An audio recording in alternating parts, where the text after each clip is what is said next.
up for the elections, and my colleague Uma Sudhir tracks that state very closely along with several other states across the southern and the rest of India. Uma, you've got a special panel as well. I want to begin with a focus on Andhra Pradesh because that seems to be very interesting as well in terms of the exit poll numbers coming out. Thank you, Veera. Yes, indeed, Andhra Pradesh is certainly the more exciting of the two Telugu states for us here, observing these two Telugu states as well. And yes, the poll of polls seems to indicate an 18 number for the TDP plus, as we would call it here, the NDA, and only about 7 to the YSRC, and the Congress that would hope to reopen, should I say, its account in Andhra Pradesh. The bifurcated state they were never able to open the account, and that seems to be getting a 0 as of now. I have with me, yes, as you mentioned, a very special panel, Mohan Guruswamy, who's a policy analyst, political analyst as well, Mr. Ramchandra Rao, who's a senior BJP leader, and I have Balu Pulipaka from the Deccan Chronicle. He's a political editor of the Deccan Chronicle. Mr. Mohan Guruswamy, I'm going to go to you first. This 18 number for the BJP plus, or should I say TDP plus in Andhra Pradesh, no surprise? Well, it's a surprise to me because there are several polls in Andhra Pradesh, both are varying wildly. So, I must admit it's a surprise. I think I could conceptualize a half as a plausible scenario there. But I don't believe in exit polls. Exit polls are really way off. I'm watching other exit polls here. We show completely different trends, even in UP. One exit poll is showing the Gathbandhan ahead of NDA. So let's wait. There's only 3 more days now. It's all there in the box. The fates have been sealed. Yes, indeed, excitement. Balu, what about you? Like Mr. Mohan is mentioning, it could be 17 YSRC and people would still say, oh, okay, that happened. I won't be surprised if people say that happened. But the fact is that there has been a lot of resistance, and it's not really surprising to see these numbers right now, the exit poll numbers giving NDA, TDP alliance 18 or around that, and YSRCP 7. I'm not at all surprised at these numbers. I'll stop there for just for now, but not surprising at all. There was a lot of resistance to YSRCP from whatever I have understood during the campaign, and it's reflecting in the Lok Sabha exit polls. And the coming together of these 3 parties, really, I mean, if the BJP didn't have a presence at all, if you're hoping to get those numbers, at least a couple of them you're hoping will actually come to you from Andhra Pradesh as well, where you have not been, really having a presence on the ground. Surely, I admit that we don't have that much of presence, but we have presence definitely, because it was our vote share that made the TDP and BJP alliance to come into power in 2014, because the slender margin was there between the YSRCP and the TDP alliance, NDA alliance then. But even now, BJP and TDP and also PRP, with the Janasena, we are in alliance now, and definitely their alliance will definitely get more seats than the YSRCP. And moreover, we have the Modi image is also there. People want Modi as third-term Prime Minister. So that will also help, whatever may be the local conditions politically. But as far as the national scene is concerned, the people of Andhra Pradesh, especially Telugu people, would definitely vote for the NDA alliance. And definitely BJP will win more seats and the NDA will have more seats than the YSRCP. We also have Ravikant Reddy joining us. He's a political editor for the Hindu newspaper. Ravi, the numbers that the NDA seems to be getting in Andhra Pradesh, you think the caste factor is a big factor in Andhra Pradesh when we talk about elections and voting. So does that mean that the Kamma-Kapu combination has really worked? Work with it.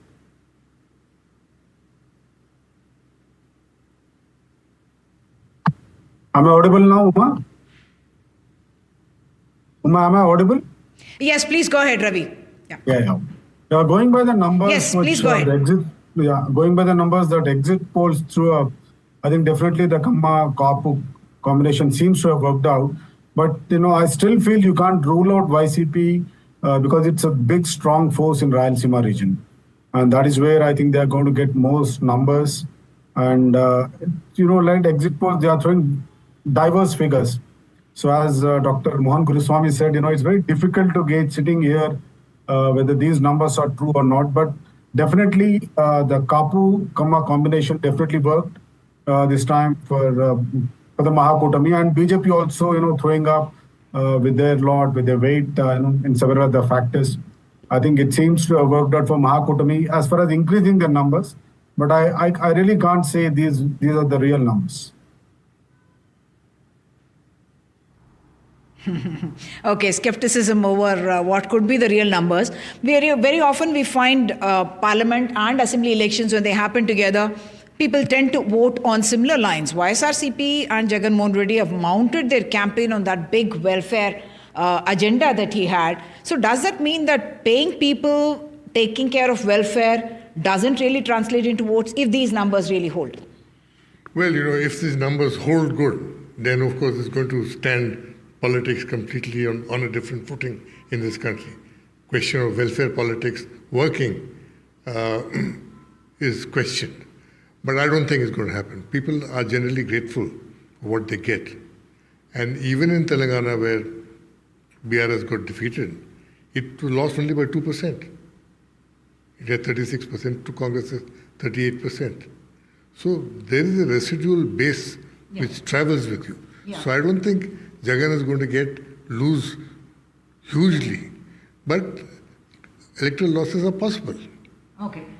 We are also joined by Tejasvi Surya. Mr. Tejasvi, the numbers that seem to show up in Andhra Pradesh, so that is of course good news for the BJP, for the NDA per se, but having no ground presence in Andhra Pradesh, what do you think really worked for the combination? Obviously, Mr. Naidu and Mr. Pawan Kalyan, and of course the Prime Minister and Mr. Amit Shah, all of them campaigned very extensively. I think there has been, multiple factors that have influenced our, results in our performance in Andhra Pradesh. One, of course, has been the Prime Minister's growing charisma, growing popularity all across the south of India. If you look at the projected numbers in states like Kerala, Tamil Nadu, Telangana, in every state in south of India, especially also in Karnataka, where the Congress is in power, the BJP is indicating to be performing exceedingly well. So I think the first factor is the Prime Minister's leadership, his charisma, and the delivery of the central government schemes. Second, specifically in Andhra Pradesh, there has been massive anti-incumbency against the Jagan Reddy government the last 10 years. They have been in power the last 10 years, ever since the formation of the state government. And just like how people of Telangana wanted a change and they voted in favor of the Congress party, the people's choice in Andhra Pradesh has been the Prime Minister's leadership and the NDA. And the coming together of Chandrababu Naidu, Pawan Kalyan and the Bharatiya Janata Party, it was a formidable force. We gave a lot of hope to people. It represented change. And I think all of these is what is reflecting in the numbers. So are you saying in Kerala and Tamil Nadu as well, you're hoping to be able to win seats there? Absolutely, madam. 100% we are confident. In Telangana, we are going to get to double digits. Though your exit polls may not be showing double digits in Telangana, I am very confident. Even yesterday, late night, I was talking to a lot of our party karyakartas, our MP candidates in Telangana. All of them are confident that BJP will cross double digits in Telangana. In Karnataka, most of the exit polls are showing somewhere around 22, 23 seats. I'm confident that we will at least have one or two more seats in Karnataka. In if both you're saying Kerala Telangana, and Tamil Nadu, you're going to get double digits. There was a BJP tweet. BJP handle, there was a tweet that suggested that Telangana, you're going to get only 4 to 5 seats. Yesterday. I don't know which tweet you are speaking about, madam, but I am telling you that in Telangana, the reports that I have, the BJP will do very well. We are going to better our 2019 numbers. Okay. Mr. Tejasvi is confident that you're going to better your 2019 numbers. Is that the same confidence that you're seeing? Is that the loss of the, the fall in a sense of the BRS that the BJP is really capitalizing on in this election? Definitely, the people's mood in Telangana appears to be in favor of the Bharatiya Janata Party. And we have seen the vote percent even increase in the assembly elections also. And as far as the BRS is concerned, it has already lost its ground in assembly, and now they are going to totally lose their ground in parliament elections. Perhaps they will end up with zero. And that will be the Bharatiya Janata Party's gain.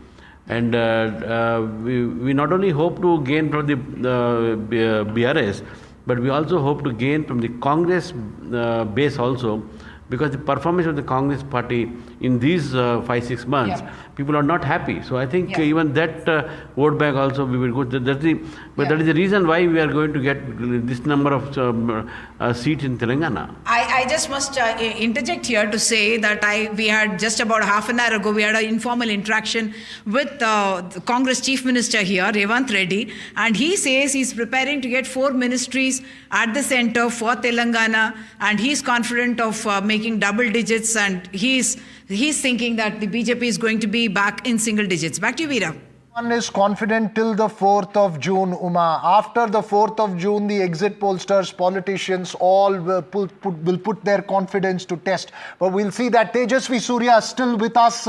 Before I go back to my panel, Tejasvi, very quickly, the exit poll numbers seem to be a big boost for the BJP as far as Karnataka is concerned. This was considered a crucial state for the Congress to win at least double-digit numbers after many decades. What do you make of the exit poll numbers? I know they are just exit polls still at this stage, but you must be smiling at them. Veera Raghav, I think, there are 2-3 things that I would draw, as lessons from this, decision of the people of Karnataka, this mood of the people of Karnataka. One, that the collective intelligence of the voter must be respected. The people of this country are very clear between what is a state election and what issues go into a state election, what factors are involved in a state election versus a national election. So people were very clear that they were voting for the country's Prime Minister, they were voting to elect the country's leader for the next 5 years, and they had a national context to keep in mind. So people have made very clear difference between the assembly electoral choice and the parliamentary electoral choice. This is the first lesson. Second, I think this is also rejection of the Congress party's economic model that the Congress party wanted to take to all over the country. The Congress party's economic model was a sure shot recipe for economic disaster all over the country. And the Congress has been the laboratory for this the last 1 year. While not a single rupee was spent on capital expenditure, on building infrastructure, while capital expenditure was reduced, recurring expenditure and the money that was spent was only to further the freebies. This was a model that the people of Karnataka have rejected decisively at the national level. I think this is the second thing. The third thing is, again, people of Karnataka have shown that insofar as election of the voting to BJP is concerned, there's a clarity of who is going to be the leader of the country. So if you vote for the BJP, people know that Modi is going to be the Prime Minister. And the Congress party is a confused lot. The India bloc is a confused lot. So they do not know who is going to be the leader for the country. So I think on all of these 3 counts. We're sorry, we're really out of time, but thank you so much for joining us on NDTV. And time for a short break. More news and updates on the other side.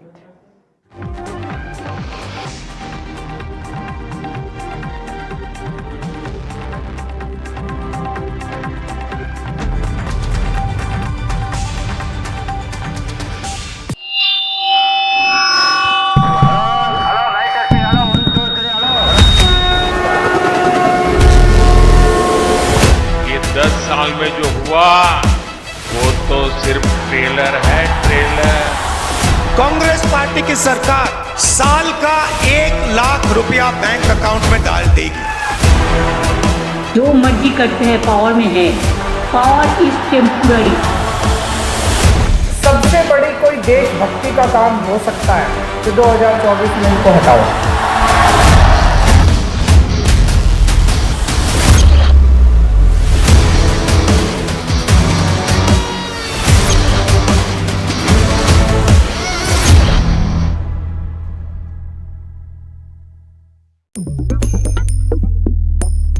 people believe in different things. In cricket, some hail the king, some believe in God. Some wait for Mr. Right, some believe in swiping right. Some run away from risk, others run after it.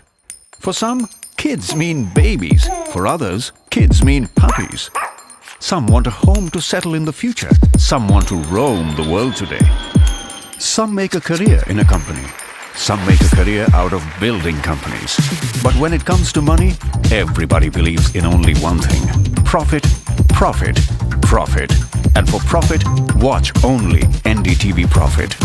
We all love money.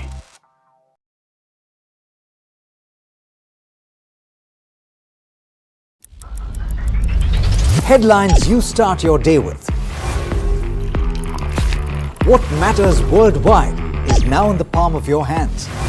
Get ready to seize the day and maximize your financial potential. Stay ahead of the curve with all you need to know on NDTV Profit.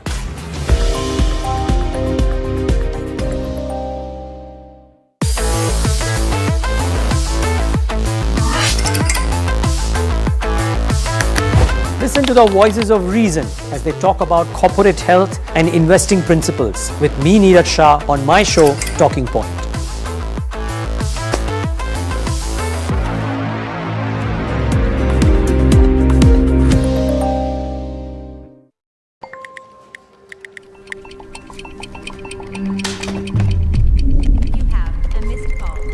Let's be real, guys. There are many financial experts out there. Which stocks to target? What's good for long term? When to buy? When to sell? How do you stay ahead of all the financial noise to achieve your dreams?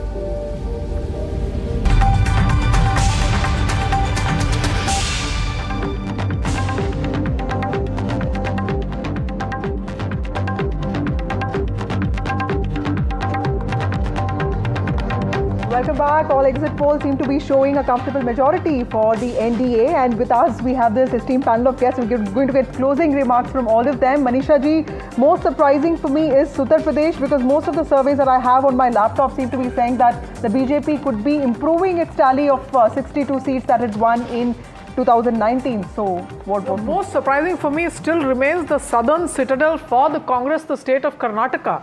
The state of Karnataka that had just about voted the Congress very comfortably into power, and it was believed would write the script for the resurgence of the Congress party, really coming down to the margins of the Lok Sabha elections. So I think I'm very surprised by Karnataka. Amitabh, you are the state that shocks you the most in this.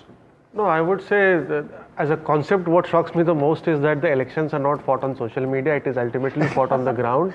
And if you don't have soldiers on the ground, you will not be able to convert any mahal in votes in your favor. So that's what the message, what the exit polls are showing. Shugata. I mean, I agree with him. Social media is not social base.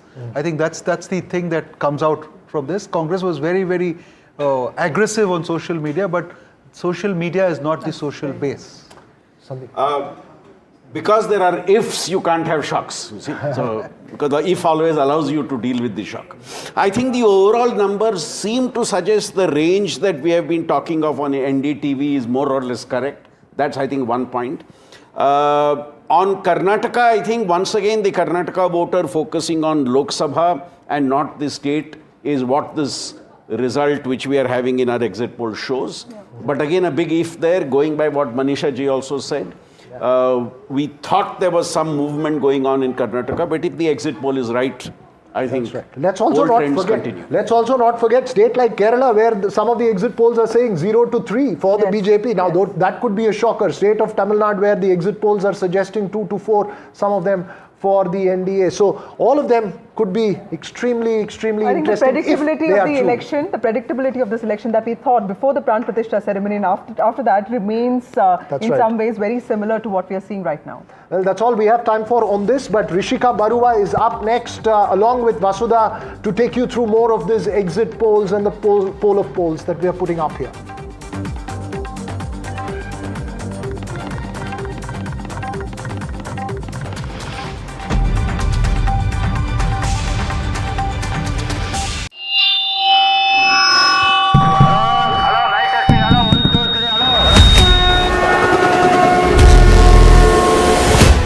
10 साल में जो हुआ वो तो सिर्फ trailer है, trailer.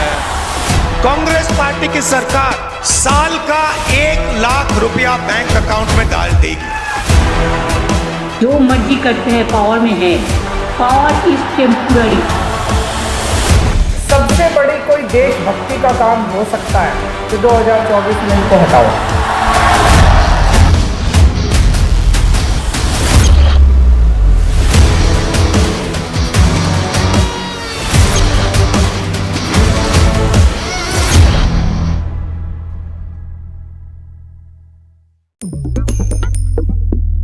Different people believe in different things. In cricket, some hail the king, some believe in God. Some wait for Mr. Right, some believe in swiping right. Some run away from risk, others run after it. For some people say, hey, you know what? Different people believe in different things. In cricket, some hail the king, some believe in God. Some wait for Mr. Right, some believe in swiping right. Some run away from risk, others run after it. For some, kids mean babies. For others, kids mean puppies. Some want a home to settle in the future. Some want to roam the world today. Some make a career in a company. Some make a career out of building companies. But when it comes to money, everybody believes in only one thing: profit, profit, profit. And for profit, watch only NDTV Profit. We all love money.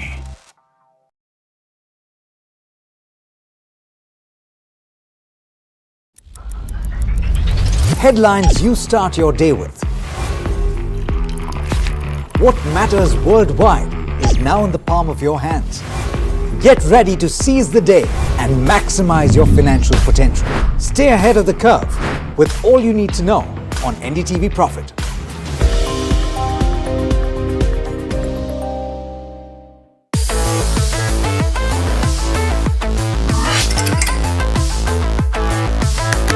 Listen to the voices of reason as they talk about corporate health and investing principles with me, Neeraj Shah, on my show, Talking Point.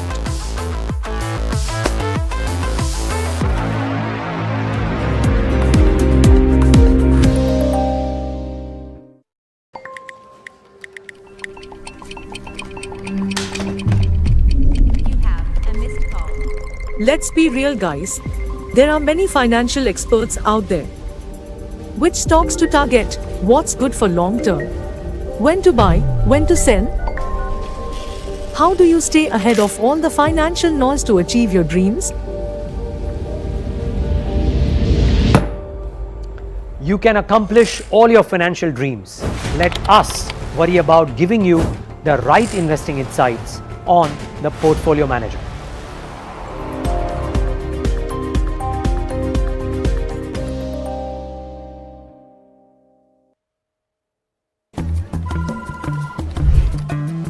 Bro, what are you doing?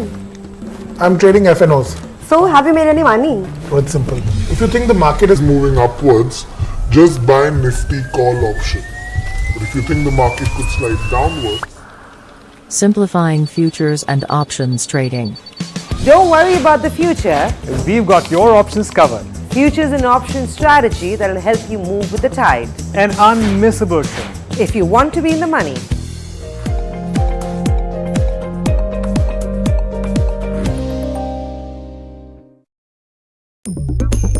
Different people believe in different things. In cricket, some hail the king, some believe in God. Some wait.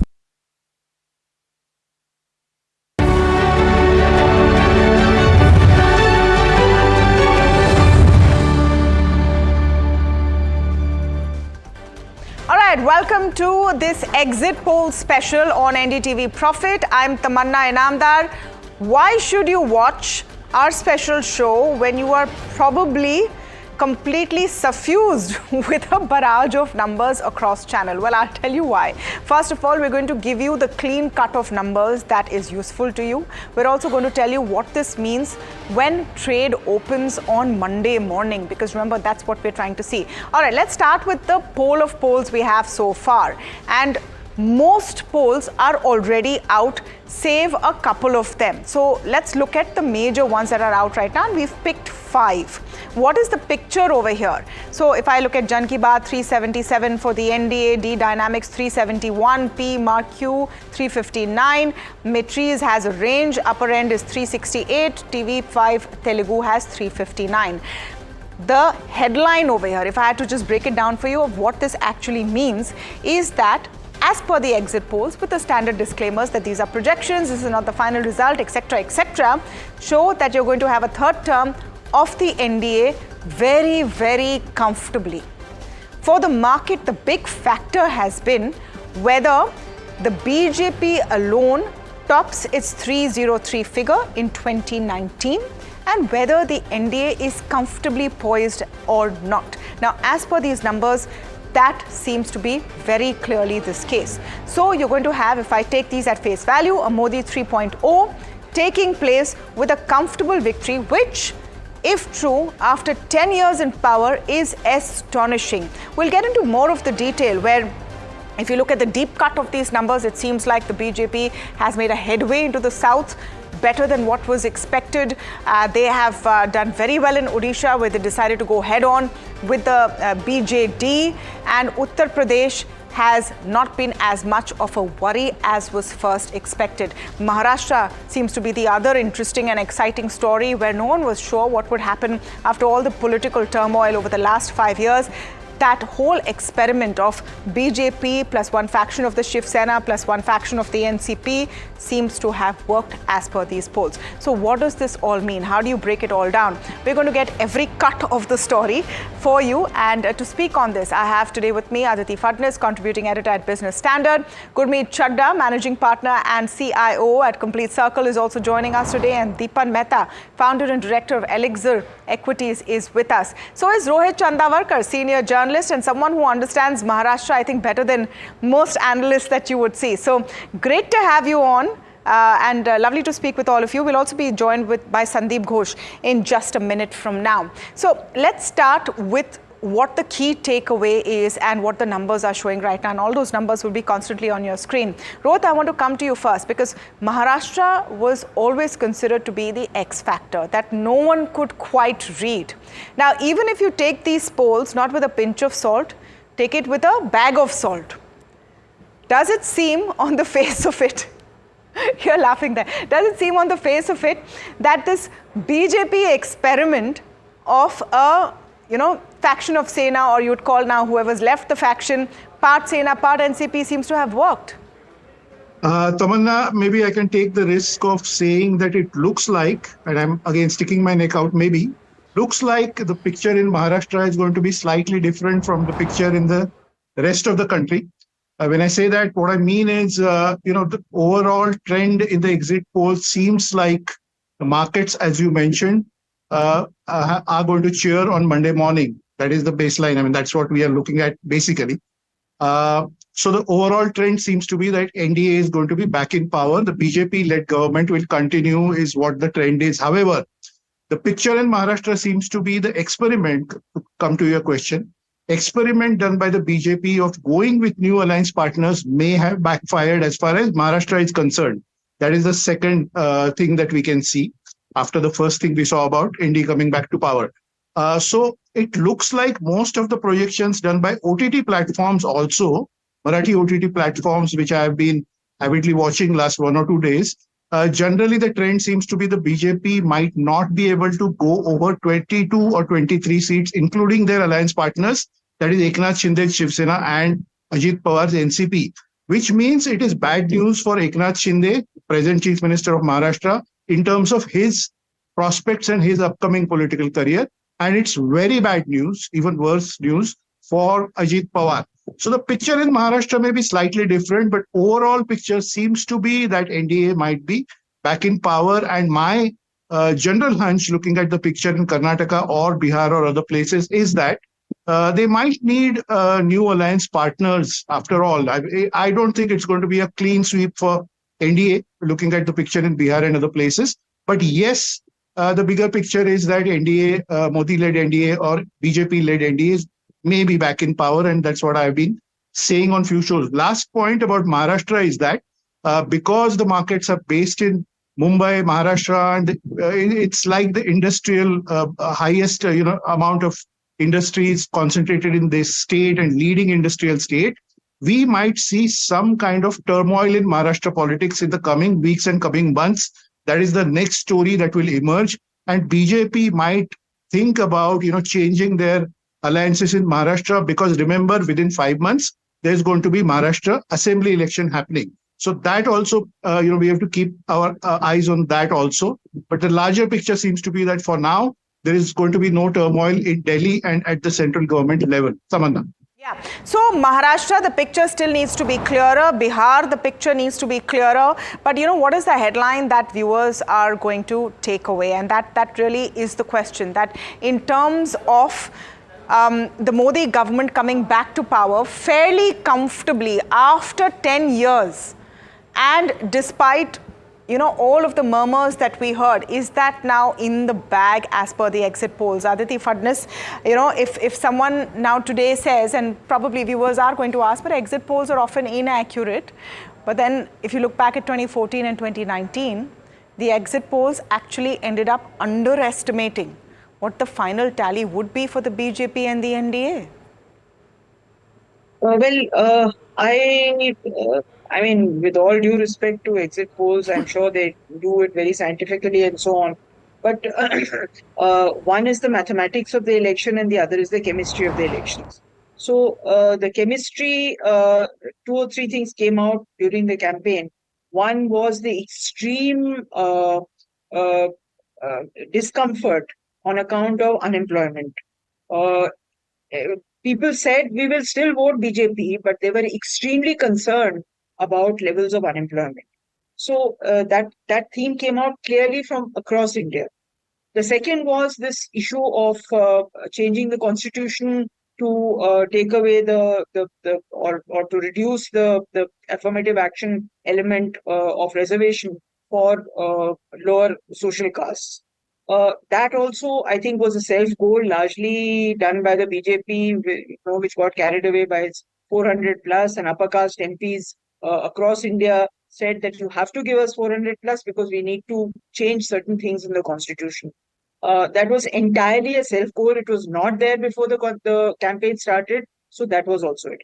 But overall, exit polls seem to suggest that there is marginal difference between BJP-led NDA's existing numbers and the numbers that they're likely to get. So, frankly, I mean, all this talk of sweep, etc., is possibly, exaggerated. But certainly, there is an increasing vote share for the BJP, particularly in the southern states. Is the possibility of 350 plus of NDA not considered a sweep? I mean, what would you consider a sweep? Well, 350 for NDA is not what BJP had said it would get. Okay. So you're holding them to 400 par. You're holding them to 400 par, which no poll is saying today. Because that would, in their own assessment, that would be a sweep. Okay. Sandeep Ghosh, great to see you after a while. And I'm going to take that to you as well, that if you've set the bar at 400 par, then even if you get, the gold medal and the first prize, you've not beaten your own record with the pace that you said you would. And that will be seen as not a clean sweep. Would you agree with that? That's fair, Tamanna, with due respect to Aditi.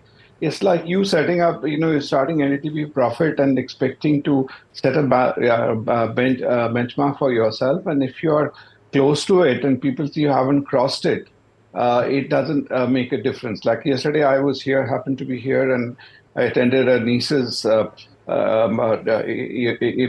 passing out. And there, the principal was saying that don't think that if you're 90 plus, you're A grade, and if it's 89.5, you're B.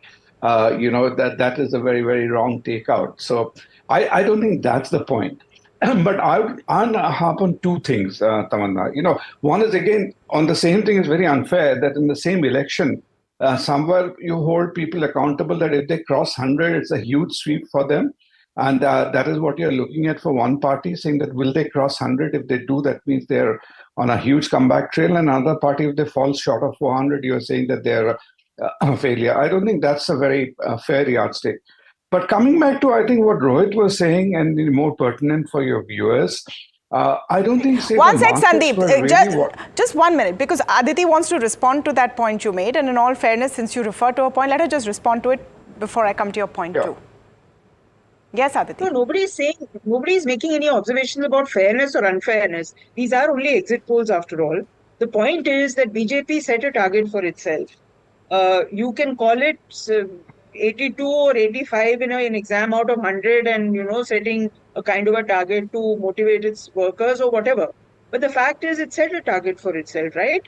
And if it does not reach that target, well, what could have gone wrong? So these are questions which are legitimately, can be legitimately raised when you do a post-mortem after the final result comes out.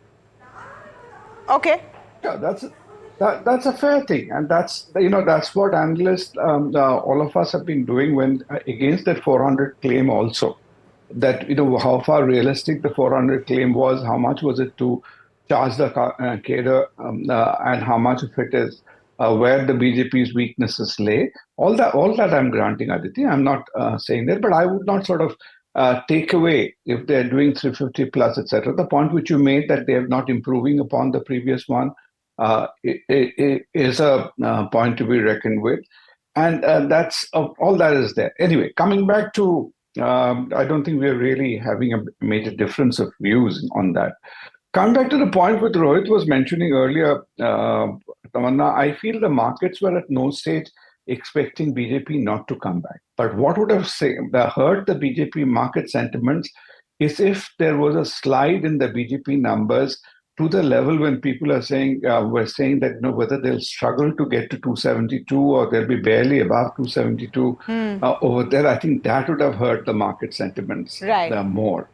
Because, one point I have said in many of my articles in the last couple of weeks, in India, for good or for bad, it's not like Biden coming back and you're sure that next 4 years things are going to be at the same kind of policies are going to continue. In India, because of this perpetual election system, just as Rohit was saying, people will wait as soon as this comes out. These results, what is going to happen 4 months down the line in the Maharashtra thing, and then again 4 months further down the line on the other state elections. So nothing is a done deal. As soon even if BJP got a 400 plus, it doesn't mean that Mr. Modi is going to be able to carry on that stream for less. So the points, those are very, very. I don't know. I don't know. I mean, I think that's an interesting point to debate. So nothing really was a bar for NDA 1 and NDA 2 to do in terms of what they promised policy-wise. They have ticked most of those boxes.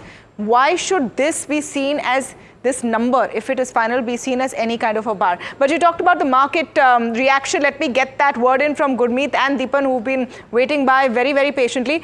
But by the way, Gurmeet and Deepan, there is no reason why you shouldn't have a political assessment on the numbers if you wish, because the fact is, in the last few weeks, everyone has become a political analyst. So there's no harm if you have your own number as well and your own assessment of the numbers. I'll start with Gurmeet though. Gurmeet, market's going to be happy? Gap up Monday from these exit polls? Yeah, absolutely. I think from a market point of view, they want continuity. Anything above 272 for BJP alone, markets would have been very happy. But if the number is more, as the polls say, I think there could be a slight better reaction. Also, appears have been very short on markets. Surprisingly, I've been trying to figure out why. They added 3 lakh contracts short. I'm not a technical guy, but there's a lot of contracts on the short side. They've sold in cash more than 40,000 crores in month of May. And obviously, some of it was tactical. So if you see China last 3 months, various indices have returned between 18 to 20%. So some of it was tactical because China had come with the stimulus, valuation was comfort. But India was probably the only market in EM they sold so aggressively. So it was a little surprising to me. And, I mentioned it that, probably they are getting carried away by optical valuations. Also, if you see Nifty from a 5-year perspective, Tamanna, it's up like 15%. The earning growth is around also 15%. So it's not that you sometimes get carried away by seeing near-term returns. I think the markets are giving returns in line with what the earnings are. So happy. I think there'll be some short covering. I also think all polls are pointing to the same direction, barring one, Dainik Bhaskar, which is the lower end is 281. I think most of them are saying 350 plus. And typically in a two-sided contest, because this is more or less a two-sided contest in most Lok Sabha seats, barring a few states like Punjab, etc., that margin on the winning side then tends to go up. So I'll not be surprised if the number could be even closer to 375 plus for NDA and much closer to what the government started with. In that case, I think the reaction would be similar to December when BJP won most state elections. And I think there will be a lot of policy continuity. So I think FIs will going to come back. And this coincides with the bond yield inclusion. So lower cost of borrowing, I think it's a golden combination for markets. Yeah, it's a golden combination for markets come Monday. We've been talking about whether markets are ripe for a correction. Deepan, this is something you've been, also highlighting, that valuations have begun to look uncomfortable, etc. What is the kind of reaction you see to a number like this? Because if the market had now consoled itself that anything above 272 for the BJP is good enough, I'm not talking about the NDA figure. I don't think there was a major doubt of whether the government would come back into power. But the BJP figure was what everyone's watching. Even if I look at the most conservative estimate, it seems very clear that BJP will be above 272 as per these polls. And you're looking at a possible much higher upside. What do you think will be the response as far as the street is concerned? Tamanna, good evening and thank you for having me on your show. So basically, we've had a minor correction of 400-500 Nifty points going into the election results. And what I also optically see is that a lot of traders are pretty much light on the markets, and we've seen the implied walls also zoom up right until yesterday or so. So my sense is that on Monday, we may see coming back of these long positions, lower implied walls as well. And we may recover some of the lost ground of the last week, which we saw a correction. And on the whole, I think the street will heave a sigh of relief because one major uncertainty will be over and done with, and we'll worry about it only 5 years going forward. And it's going to be business as usual. I think you can expect the same kind of policies. And if the number is exceptionally high, and then you can sense that in the Rajya Sabha also they will have a fantastic majority, then you can really expect some serious legislation, maybe on the on industrial, policy, or for that matter, labor policies, or even some judicial reforms can take place, because these are the kind of issues which now need to be addressed. I think a lot of progress has happened in the last 10 years or so. The entire tax system has been revamped. There's a lot of continuity and stability as far as direct taxes are concerned. But the tougher thing is labor policies and judicial reforms. And that would be on top of the agenda. But on the whole, I think what this election result will be interpreted is an interpretation that average Indian wants progress, wants a government which can deliver in terms of improving his entire lifestyle. And that, I think, is the most important takeaway. And it'll give more impetus to the BJP to carry on with their policies the way they have been for the past 10 years or so. So I think the street will take it very, very positively. And you could expect a decent opening on Monday itself. I'm not sure whether you'll have a runaway rally even on the result day, if these are the kind of numbers you can expect. But at least I think investors, traders will start to gradually build up positions again. And yes, I do worry about valuations, but it's said that all bull markets climb the walls of worry. So we keep on worrying, but the street has its own mind. Yeah, and I think those worry lines disappear when you see your portfolio getting healthier and healthier. So I think anyone who's worried about valuations will survive that. But I'm going to take a cue from what you said, Deepan. And as a political assessment, I think it's interesting. Let me get everyone in on this. Rohit, I'll come to you. If again, I keep saying if, because this is a poll of polls.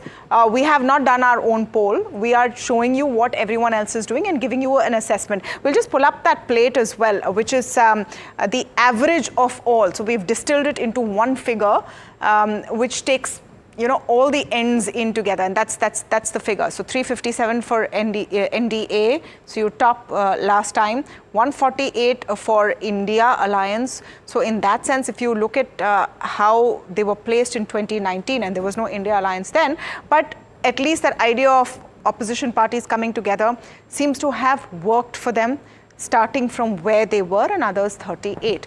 But to the point, Rohit, if this is what we're going to see on June 4th, isn't it a testimony that whatever the India Alliance was offering seems to have been rejected by the Indian voter?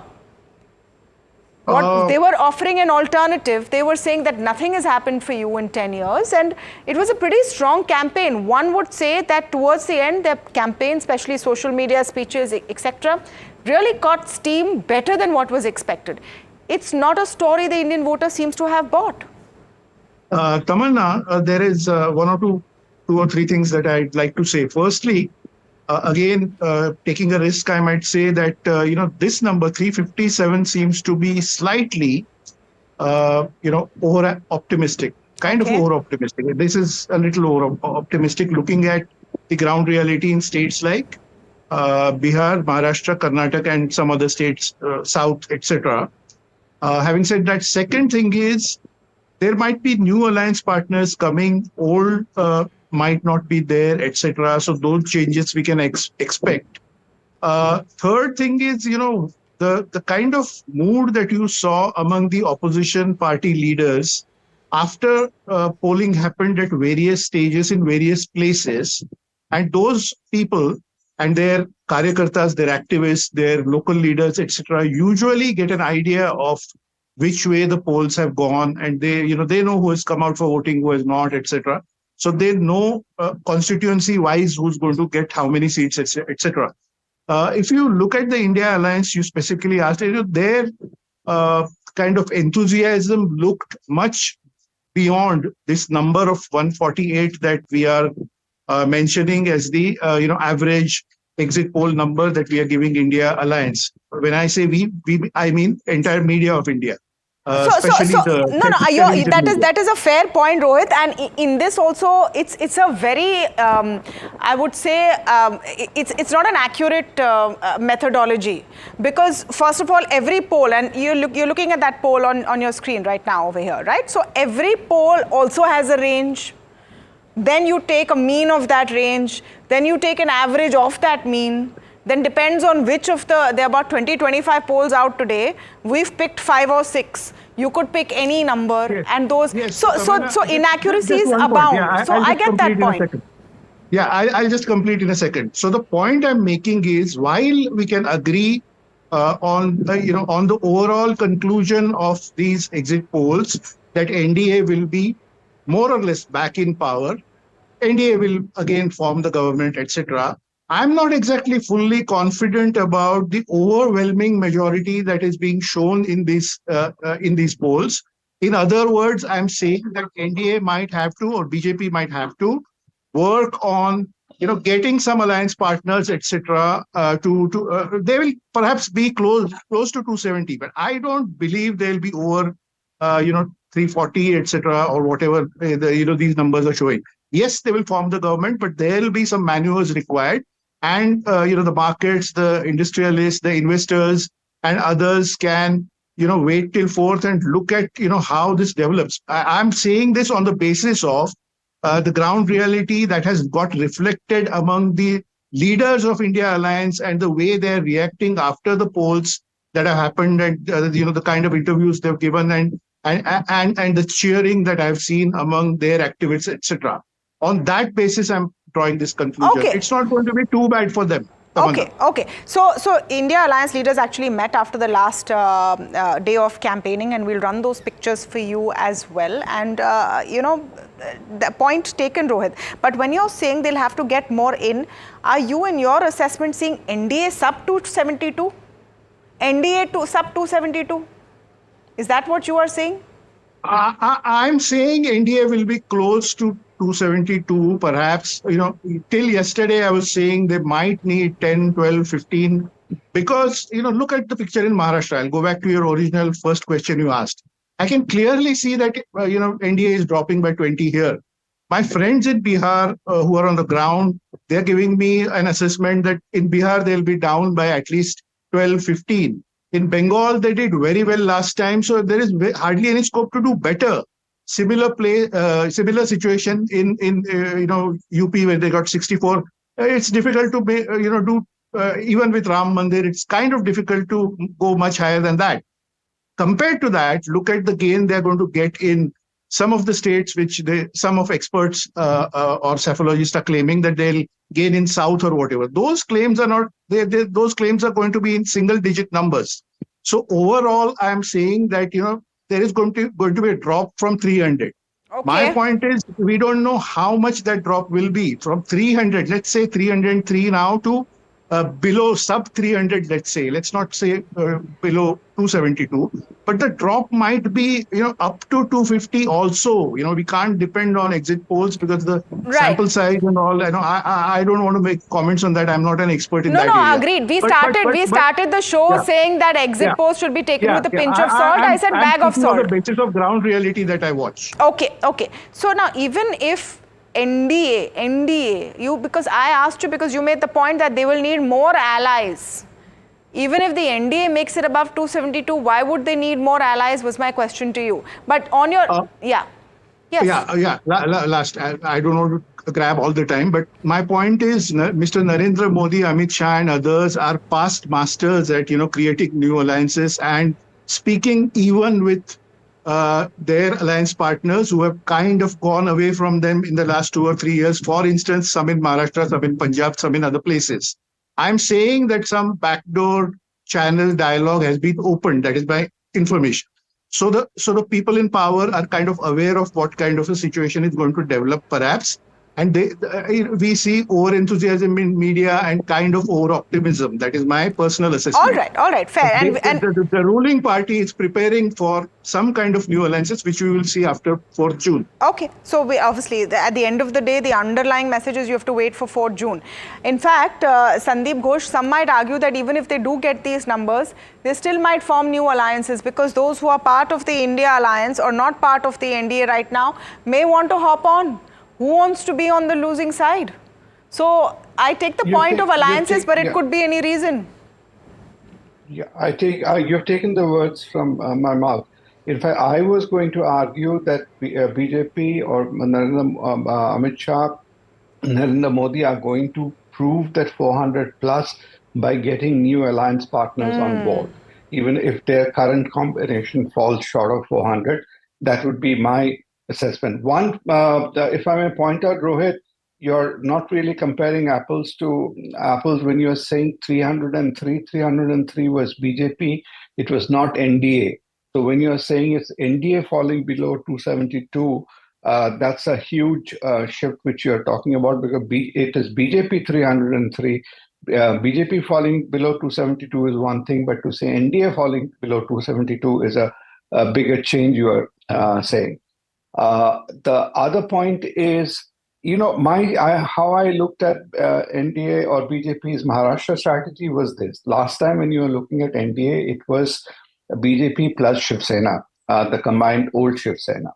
Now, they were conscious of the fact that Shiv Sena going away, BJP by itself, they could not recover those seats. And what they did with the Shinde and Ajit Pawar is to buy insurance to see that those original numbers don't fall short. They still have the original count of 24 or whatever they had. And that is what they would try to achieve through this. The bigger hit would be, you are saying Bihar, and those are the compensating errors they would get not from Tamil Nadu and Kerala, which interestingly people are still showing a couple of seats in Tamil Nadu and Kerala, but I don't take them into account. What they're going to probably get from Andhra is partly going to do. And West Bengal, though I come from West Bengal, I would take your point about they're not being able to better 18, but they're falling short of 18 is questionable right now. Better than 18 is for other reasons. So those apart, the point which all of us are saying, we cannot really get either carried away or spend too much time on this 350 odd numbers. what 350 odd numbers is showing that it's a comfortable majority they're looking at even now. And that's I think the main takeaway which people will have at the end of today or this evening is that if there were any kind of apprehensions or fears due to all this hype in social media or YouTube everywhere saying that no, there'll be Dakshin mein saaf and North mein half, that sort of a scenario is not emerging. And people will, I think, take that message out and then wait for 4th of June for the final verdict. That's how I see that. And another comment which I'd like to add, Tamanna, though you cannot extrapolate or anything what one is seeing sitting here in the US to India, because NRIs and OCIs ultimately don't vote. But one interesting phenomena which I saw, there are a lot of people who were earlier beginning to veer away from the Modi thing, and they were going against, barring some hardcore people like you might say Raghuram Rajan and Kaushik Basus of the world. There are a lot of people who I found were not really veering back towards Modi, but they got scared with some of these khatakat promises. And, they were thinking that, so you had a Dhume also writing in the Wall Street Journal that if Rahul Gandhi is serious about that, he might make India Venezuela. And those sort of concerns were coming to people. And I suspect when you're talking about the markets, etc., markets would have been worried with that sort of some kind of reversal. What Dipen was talking about the central changes that BJP could have by and large done even today. So one minute. I have to take this forward because it's interesting. Khatakat. I want to get. In fact, I'm going to come to Aditi, but just before that, I'm going to get Deepan and Gurmeet in on this. So, for the markets, now the sense is, or the thought is, or the wisdom is that markets are veered towards BJP. But if you look at the data, and because of this whole exercise, we go back and look at data 2009 as well. When there was a clear government of UPA 2 for 2009, the markets cheered that as well. Even if the markets are only thinking about a stable government one way or the other, the khatakat part would have bothered markets and economy. And for those who have not seen all of those speeches, and what I'm talking about is a promise that Rahul Gandhi made at pretty much every speech with those sound effects, saying that if we come into power, then women in BPL families will get 8,500 rupees a month in their accounts, and it will come khatakat. Gurmeet, that is a concern for the markets, and I think anyone who watches the Indian economy. No, absolutely, but I don't think so. People, with due respect, took it very seriously, to be honest. Also because of people have become sensible, and I always say this: exit polls are more scientific. This is sample of 1 to 2 lakh voters. Most polls take. This is actual people voting, and a lot of scientific work being done. So just to do here and say, I am from this state, I am from MP, for example, I know what is happening in MP, or I stay in Noida, I am from UP, I think is living in AC chambers and, speaking to people and forming a view. I think there's nothing more exact than exit poll. And you look at the success rate in India, for last elections, it's almost 80% plus for few of them. Without taking names, I don't want to get into that debate. Also, people are very clear, Tamanna. Look at last 12 state elections.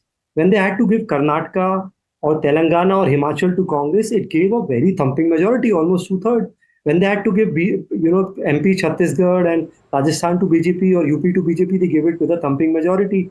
When they had to give West Bengal to Mamata Banerjee in assembly elections, they gave it. So I don't buy this argument of struggling 240 new alliances and all that. People are very clear. Rohit, you want to respond? Yeah. I'm just unmuting myself. Yes. Can you hear me? Am I audible? Yes, we can hear you. Yes. So my point is, please understand that while Mr. Modi's popularity may be there, still there or whatever, we have to understand, when I say Mr. Modi and Amit Shah and others will have to look for perhaps new alliance partners, what I'm hinting at, and which is very obvious in Maharashtra, is that some of their alliance partners are going to do very badly. And that is very obvious for me. For instance, Mr. Nitish Kumar is likely to do very bad. I didn't want to take names. I didn't want to predict this kind of a thing. because we have to wait till 4th. But now that the issue has come and some details are asked, I'm just mentioning this. My prediction is that Mr. Nitish Kumar is going to do badly than projected or predicted compared to previous elections. My projection is that Mr. Ajit Pawar's party is going to do badly in Maharashtra. My prediction is that Mr. Eknath Shinde's party is going to do badly in Maharashtra. My prediction is that Janata Dal, Mr. Deve Gowda in Karnataka is doing badly. It's clear. So my projection or prediction is that the alliance partners that the NDA right now has are going to do badly. And that's why I said they might be looking for new partners. That's my point. Tamanna. Rohit, can I request you to please come back on the 4th? You know, a chance per dance, but can I request you to come back on the 4th, because you've made these predictions, you've looked at the exit polls, and we'd love to hear what you think and what you say once the numbers are out one way or the other. So that aside, we've got the Maharashtra poll of polls right now on your screen if you're looking at it, and it throws up a very interesting picture because there is a wide variance there. Remember, the BJP plus Shiv Sena in their original avatar did very, very well. I think over 40 seats out of 48, 42, if memory serves me right, in Maharashtra. And no one is giving them, of any of these polls, the full picture. But they seem to be still doing better in most of the polls compared to the India alliance. So Maharashtra is one question. You know, let's see what happens there. Aditi, at the end of the day, even if Maharashtra becomes a bit of a challenge and coming before an important state election, I want to circle back to the point that I raised with Gurmeet as well. The promise that the Congress came with, or the India alliance came with, and Khatakhat is part of it. The other part is, where are the jobs? The other part is, what have they done in 10 years? And a lot of it focused on the Modi persona in a critical fashion, which is par for the course for an opposition party. Do you think there was enough on the table to offer to voters on what they would do instead, apart from Khatakhat? Well, I think there was a lot that they were offering, but voters were in two minds about whether they would be able to deliver. Because frankly, even in Karnataka or elsewhere, the Congress stroke in India grouping or bloc has not really fully sort of realized or has not fully implemented what they had promised. We can go into the details, but I don't think that is germane for our discussion here today. My point is actually going beyond this, which is that let us assume that the NDA is going to form a government. The question is, what is going to be the BJP component? And is the BJP going to be strong enough to fend off pressures on it from other alliance partners, not necessarily political allies, but also within the Sangh Parivar? That's number one. Number two, what are the kind of things that it will hold back on if it is not in a position to assert itself fully in an alliance? So here the BJP number out of the NDA becomes more germane than the overall NDA number. So I agree with you completely, Aditi. And in fact, I think that's the key that the market is looking at. That BJP component, or put simply, Modi should be able to do what he sets out to in term 3 for the picture to be effective. Very simply distilled, that's what the market has been looking at. Looking at the exit polls today, that seems to be very, very possible. There doesn't seem to be much of a fight, at least as per these exit polls. Well, exit polls are giving a composite number to the NDA. I'm not sure what number they're giving to the BJP. So the one which I saw was Jan Ki Baat, which is giving 325 to the BJP. So it's like this: if the number of the BJP falls below 250 or falls below a certain number, then you can assume that Mr. Modi will be in a very hamstrung position and unable to deliver the things that people will ask him what went wrong. So out of but this, on the other hand, look at this chart on our screen right now. So it has all the polls and it doesn't have composite, but if I look at D dynamics at the lower end, I can't see that. Can we go back to the previous chart? If I look at D dynamics at the lower end, and they have given a very, very broad range. They've gone from 281 to 350. And if I look at Dainik Bhaskar, which has also gone from 281 to 350, possibly the same data. So that's the most conservative of the major polls.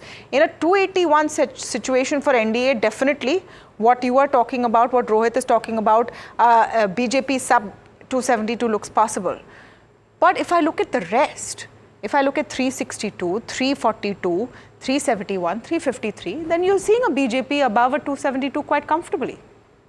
So there's one outlier. We are guessing at the exact number of BJP, but look at it like this. If the BJP is above 303, which it was last time, its personal priorities, the Prime Minister's personal priorities, his selection of team will be much more to his choice rather than to other people's choices. Deepan, are you seeing any kind of situation where that doesn't happen, seeing the exit polls, or I just want to, we don't know. We don't know. No, we don't know. Exit polls are giving NDA figures. Only one, as you say, is giving the BJP figure. At least that's what I've spotted so far. My question to Deepan was that how these questions about exit polls, etc., how much of that will be factored into how the street responds on Monday morning? Because I must say, looking at the kind of analysis and a lot of it, off screen from people who track markets on the numbers has been astonishing. How closely people track the numbers, vote shares, and look at all of use all of their data capabilities to track politics as well. So, if people are not taking, some people are not taking the exit poll seriously, it's not required that the market will keep its eyes shut and say, "Acha, bahut acha number hai," and let's go all in. Those questions will be there for the market as well in its collective wisdom. Do you think that June 3rd is where those positions will be built, or there will be a wait for, say, midday on June 4th? No, I think, Tamanna, the street was expecting these kind of numbers, okay? And it had gone light deliberately on the safer side, assuming that these numbers did not come through. But now that these exit polls are showing the numbers which the street has kind of priced in, I think you will see a decent amount of build-up in positions again as well. And then, of course, I think the big day will be on Tuesday. From the time the market opens, we'll keep getting the numbers and the leads, and accordingly, I think it will react to it.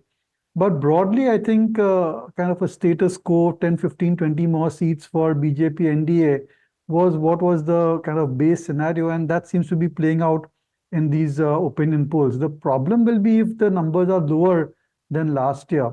And it's not that to do with the, the stability in the government, but more to do with how will the government or how will BJP NDA interpret those results. Because if you get less number of seats, then you're going to tilt more towards populism, and that's not good for the market. But if you have the same number of seats or higher, then it's just a vote on progress. It's a vote that the government policies have worked, and that's what India wants more and more from the NDA and BJP. And that is what I think will be reflected in the stock prices. So just that, how does BJP and NDA and how does the country at large interpret the numbers? I think that's the more important question on hand, because less number of seats than last time would mean that they'll have to do more populism and maybe more alliances. That's something which the street will not like.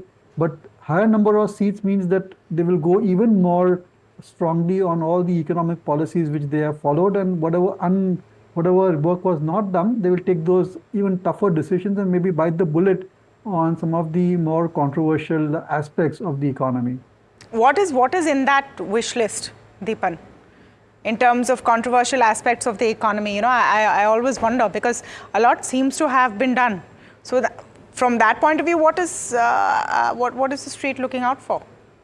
Oh, I think that labor policies, I know that it's a state subject, but they could put that down considerably, because they want to focus on manufacturing and industry, and they want to attract FDI over there. So that's one thing where reforms are much needed.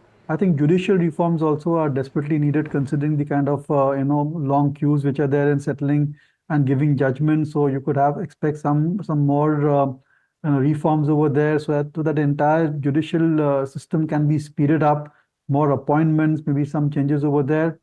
And I think apart from that, even more investment in infrastructure. I think we still have, we are just about catching up with the demand, with the requirement for infrastructure. But I think it would mean even more investment in infrastructure. And they will take the lower interest rates with both hands, and all the money which is coming in because of India getting into the bond index and accessing the global markets to fund infrastructure. That's something which they will do quite aggressively.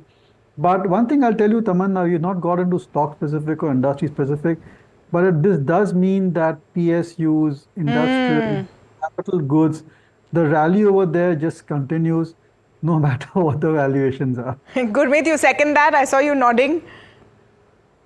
No, I think immediate reaction would be there in PSU, railway, defense names, which have been the case.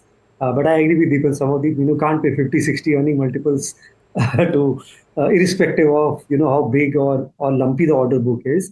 I think more importantly, in fact, I'm on the other side. I think the numbers are in line. It is good. If the numbers are very high, they could go ahead and do capital gain tax changes, which may not be great news for the market. So I'll be very happy if the numbers are in line, which Deepan said is the base case, which, India also needs a good opposition. We can do the drum beating and like big mandates and all. I think, but for a healthy democracy, you need the right balance. And if the current numbers hold like around 350 for the NDA, 300, 310 for BJP, I think it's the right balance. I'm nobody to decide the number. But I always say people give clear mandates. They've been giving it for a while. We should not question the wisdom of, almost 1 billion people who are eligible for vote. Secondly, I think, Tamanna, most importantly, then you have budgets. And I think if you see, we are at a cusp of a inflection point. Our capacity utilization is 75%. See the gross capital fixed formation, it's touching 30% of GDP. Of that gross capital fixed formation, 35% is private corporation. So this is now a private sector-led capex as well. It's not just government spending and reviving the investment cycle. And any continuity with the focus government has had on the investments and capex, it's very good for the economy. And I keep saying this, if we can grow 8% when Fed rates are 5.5%, 6%, when there is global turmoil, when the supply chains are disrupted, we will do much better as supply chains ease and interest rates, the other cycles sort. So it's looking very ominous for India.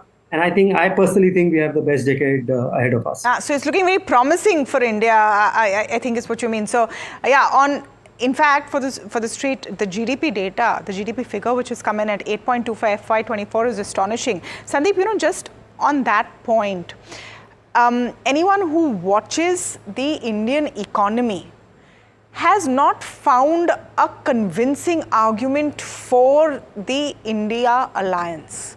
And do you think that's the political strategy? But the whole conversation, the whole narrative has not been on this line of increasing manufacturing, reducing the fiscal deficit and all of the economic side of things. And do you think that's been sort of a miss?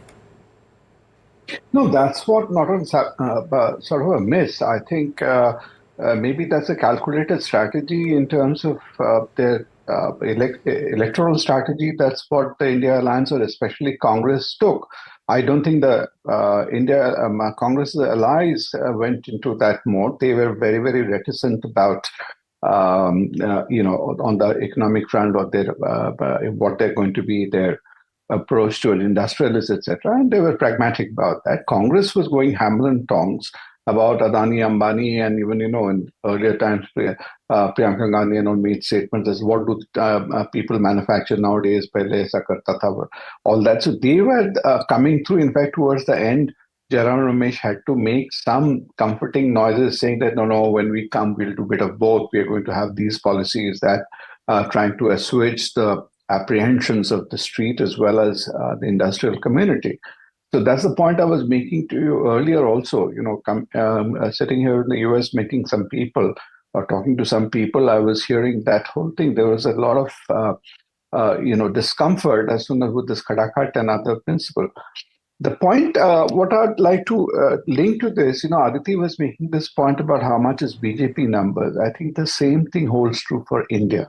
My own assessment is in line with what Rohit was saying. The NDA allies are going to do much worse, or they are not going to add incremental numbers too much to the NDA thing. So you'll find when you're talking of 350, etc., the bulk of the contribution will have to come from BJP. So I don't see if 350 happens, BJP sliding down and riding piggyback on their current allies.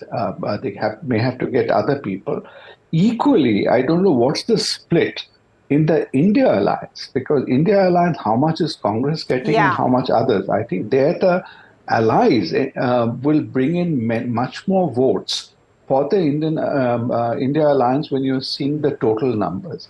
And that's where I think the game was also being played in this election, Tamanna, between the two things. There were two sets of India alliance fights were happening. One were the regional fights, which, whether in West Bengal, it is the TMC, which was really fighting BJP.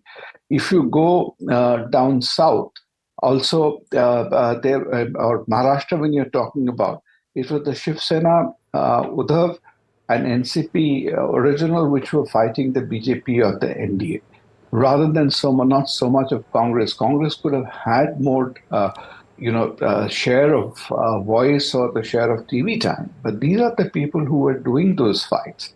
And that's where the equation will tilt. What finally you find happening, and that's what, again, I think Rohit was alluding to, if you're finding in this 130 or whatever, if the share of the allies is much higher, that's where you'll find BJP trying to swing some of them back on their side. I think that's an interesting prediction, that if the NDA falls short of 400, they might still scoop up more allies or parties from the other side, saying that I promised 400, I will make 400 happen. But again, that will be a vanity number, because you don't need that to run. So, as we wrap up this, we're going to do an interesting exercise. It's the day for numbers. And each of you, I'm sure, have your own number after seeing the polls, etc. We're going to go around and get each of your numbers. Don't hold back, because no one is going to come back on the June 4th day and, hold your collar and say, why did you say this number? complete immunity from that, because today is the day where you can put out a number and, with that disclaimer. So let me start with Aditi. Aditi, what is your own number at the end of this? For the BJP alone, I think it should be hovering around 320. And the implications of BJP being 320 are that you will see a continuity in the between the interim budget and the final budget. Not too many unpleasant surprises from the point of view of the markets. You will see a personnel policy, that is manpower policy in the government, in the Council of Ministers, which will be that of Prime Minister Modi and Modi alone, and not other people jumping up and saying, we want this and we want that. That will also mean that some heads will roll, and it will be very interesting to see which heads those will be. Okay, let me take that question to you, Gurmeet. As I said, I think the mandate will be decisive. So if BJP has to do badly, it will not be 240, 250, it will be much lesser. Odds are very low. I would put probably anywhere between 315 to 330 for the BJP. I think with a chance of some upside. And I think that's been taken very positively by the markets, both from a continuity and from a reforms perspective. Now, you have to give number. This is that part of the show where you give a number. See, as I said, 315 to 330 for the BJP, okay. 350 plus for the NDA. Okay, 315 to 330 for the BJP. Deepan, what's your number? I'll give 350 for the NDA. Stick to that. Okay, 350 to the NDA. And Rohit, what about you? If this is rapid fire, like coffee with current kind of a thing. Why not? Why not? We're all here on a Saturday evening. Why not have some fun out of it? So on a this is all on a lighter note. So I think BJP will be around. Just BJP will be around somewhere between 250 and 260. Okay. And total NDA, that is other partners of BJP, totally unpredictable. I can't say. I don't know whether they'll be able to, take BJP up to 300 or whatever. But BJP will be little over 250, around 250 to 260. They might have to look for new partners. That's my prediction. Rapid fire over. Okay, Sandeep, you get the last line on the rapid fire. None of you get any hampers to go home with. But I think Rohit is our only outlier. All of us seem to be aligned at 350 plus minus 5 for NDA. BJP again 320 plus minus, I would say 10 over there. I take BJP up to 330. And when I'm talking of NDA, I will say NDA in its present state. And there are, taking the best of both worlds from Rohit. You may find some reconfiguration, taking BJP further up with some people jumping the ship if they find BJP. Both ways. Sorry, Tamanna, not taking rapid fire. If what Rohit is saying is true, you might actually find a slide back of NDA partners going towards India. If BJP falls short of the 272 mark. Yeah. Similarly, if BJP goes up to 320 plus, you would find the reverse thing happening. Yeah. Everybody wants to be on the winning side. And today, to use our business thing, I keep on saying shelf life. Shelf life of politicians, political parties have also shrunk. And if people know that for the next 5 years they're not going to be in business, they would all be worried. Everybody would like to be in business for the next 5 years. So if they have a chance to join a winning side, they would jump across and join the winning side rather than stay in wilderness. Because a lot of your, the NDA or the other partners, if you find the leaders, they're all getting on in years. And they would, even if to hand over the mantle to their successors, they need to be on the right side in the We've been seeing that. years. One would argue we've been seeing that over the last few years happening one way or the other. But yes, you're right. That was not a rapid fire, but I did get a number out of you. Just as we wrap up, and frankly, I think there's nothing more entertaining than election season. It's serious stuff, but it can also be fun. Just if you are still going through all of those numbers, wondering what it means, these are the top takeaways. 1, this is a clear hat trick for the BJP and the NDA. They're poised for a comfortable win if I look at the numbers of exit polls at this point. They are seeing gains in the southern part of India, in Odisha and West Bengal. So these are the new greenfield areas or brownfield areas, so to speak, that the BJP is going into. Number 3, there are relatively lesser spots where the NDA is losing. So the conventional wisdom told us that they would hit a peak and then only way to go is down. That's not necessarily what's happening as for the exit polls today. The only question mark or joker in the pack or X factor, whatever you want to call it, is perhaps Maharashtra, where the picture is still unclear. It could go either way. It becomes very exciting even after 4th of June, because then that state gears up for state assembly elections. With that, I want to thank all of you for joining us on the show this evening. Thank you for our viewers as well. And let me tell you, this is not all that you're going to see on NDTV Profit. You will see special show with market experts on what to do with your Monday trade. And of course, you know where to tune in on Monday morning as soon as markets begin and even earlier. Thank you so much for watching.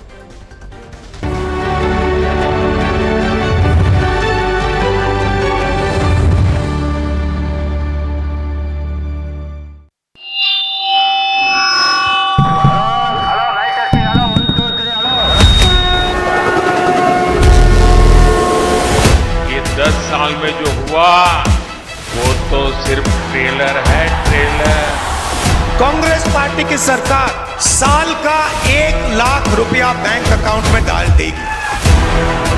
जो मर्जी करते हैं power में है, power is temporary. सबसे बड़ी कोई देशभक्ति का काम हो सकता है कि 2024 में इनको हटाओ।